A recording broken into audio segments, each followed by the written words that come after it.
Amados irmãos e irmãs, paz e bem. Hoje é quinta-feira, dia 24 de março, e o evangelho para hoje é Lucas 11, versículos de 14 a 23. Se você não é inscrito ainda no nosso canal, te faço um convite, se inscreva no nosso canal, ative o sininho, divulgue o evangelho, tá bom? Estamos também nas plataformas do Instagram e do Facebook com evangelização.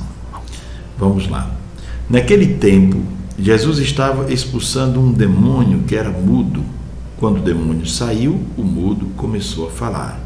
E as multidões ficaram admiradas, mas alguns disseram: é por Beelzebu, o príncipe dos demônios, que ele expulsa os demônios. Outros, para tentar Jesus, pediam-lhe um sinal do céu. Mas, conhecendo seus pensamentos, Jesus disse-lhes: todo reino dividido contra si mesmo será destruído e cairá uma casa por cima da outra. Ora, se até Satanás está dividido contra si mesmo, como poderá sobreviver o seu reino? Vós dizeis que é por Beelzebu que eu expulso os demônios. Se é por meio de Beelzebu que eu expulso os demônios, vossos filhos os expulsam por meio de quem? Por isso eles mesmos serão vossos juízes. Mas se é pelo dedo de Deus que eu expulso os demônios, então chegou para vós o reino de Deus. Quando um homem forte e bem armado guarda a própria casa, seus bens estão seguros. Mas quando chega um homem mais forte do que ele, vence-o, arranca-lhe a armadura na qual ele confiava e reparte o que roubou. Quem não está comigo está contra mim, e quem não recolhe comigo dispersa. Palavra da salvação, glória a vós, Senhor.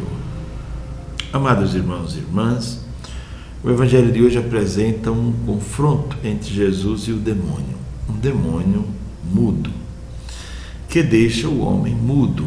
Normalmente, o mudo é também surdo. Vamos partir do valor da palavra, da força da palavra e do poder da palavra. No Gênesis, a palavra criadora de Deus é a palavra que gera vida. E Deus disse, e as coisas aconteceram, e as coisas se fizeram. A palavra é criadora, a palavra tem poder de criar realidades. A palavra de Jesus também é cheia de poder no Evangelho. Ele diz à tempestade: cala-te, acalma-te. Diz também aos demônios: cala-te.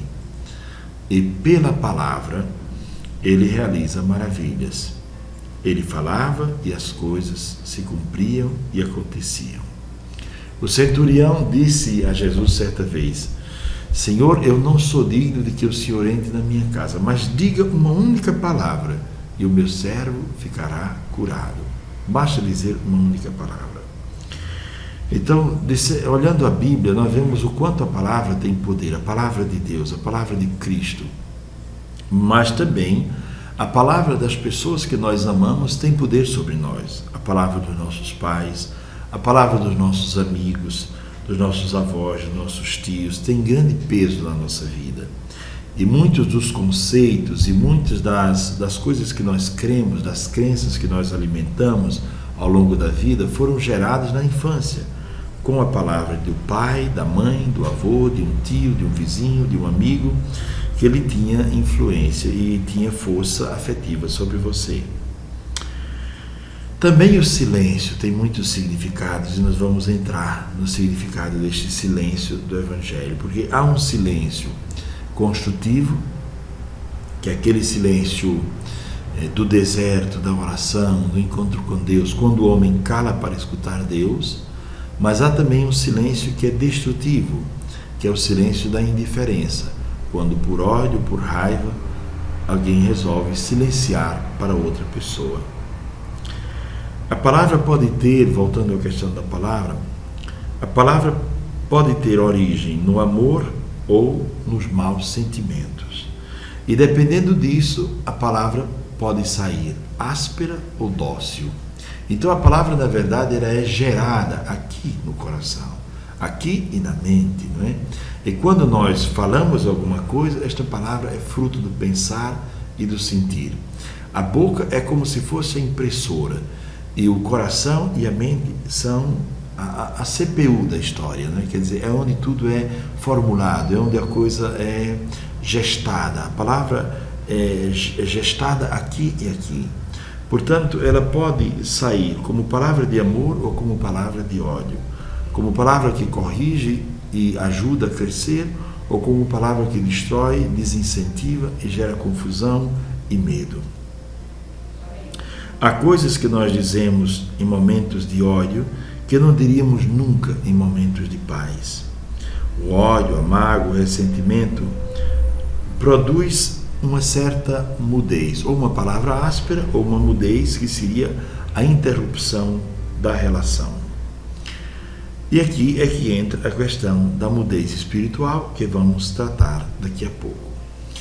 Antes gostaria de contar um exemplo de um surdo mudo que vivia no instituto em Praga, e ele desenhava, escrevia poesias e também desenhava.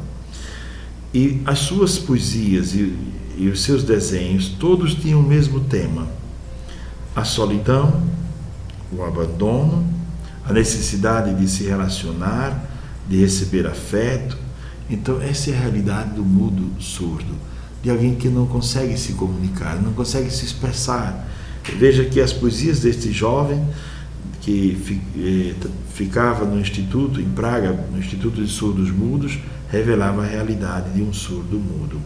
Alguém que deseja ser escutado, alguém que se sente abandonado, alguém que sente a necessidade de se relacionar. Os mudos normalmente não falam, porque também são surdos e não escutam. Acontece algo semelhante na chamada mudez espiritual. Quando o maligno no coração do homem semeia o ódio, e o homem decide não mais escutar e não mais falar com alguém ou sobre algum assunto. Só o amor pode de novo devolver ao homem a capacidade de comunicar-se, aquilo que foi roubado pelo demônio.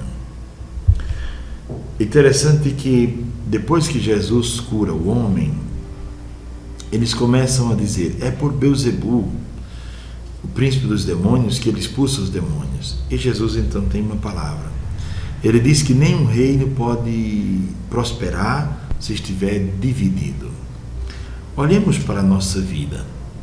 Quantas vezes nós nos colocamos como pessoas fragmentadas, pessoas quebradas, pessoas nas quais não combinam o pensar, o sentir e o agir.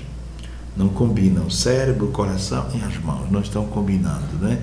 Eu faço coisas sem pensar e sem sentir. Há uma desconexão. E se há uma desconexão, a pessoa não caminha bem, porque o reino está dividido. Eu penso uma coisa, sinto outra e faço outra. O reino está totalmente dividido e poderá ser atacado e poderá ser destruído. Fazendo uma analogia, olhando o povo de Deus, né? Os ataques que os antigos faziam contra o povo de Deus, né? Se o povo estava dividido, era muito mais fácil o inimigo, o estrangeiro, atacar. Não se pode pensar de vencer o mal com o mal, a guerra com a guerra, o ódio com o ódio. Vejam que muitas vezes o povo de Deus, para guerrear contra um país estrangeiro, fazia aliança com outros e tentava responder violência com violência. A história de Israel é a imagem daquilo que ocorre dentro do ser humano. Há muitas forças lutando dentro de nós para conquistar o nosso coração.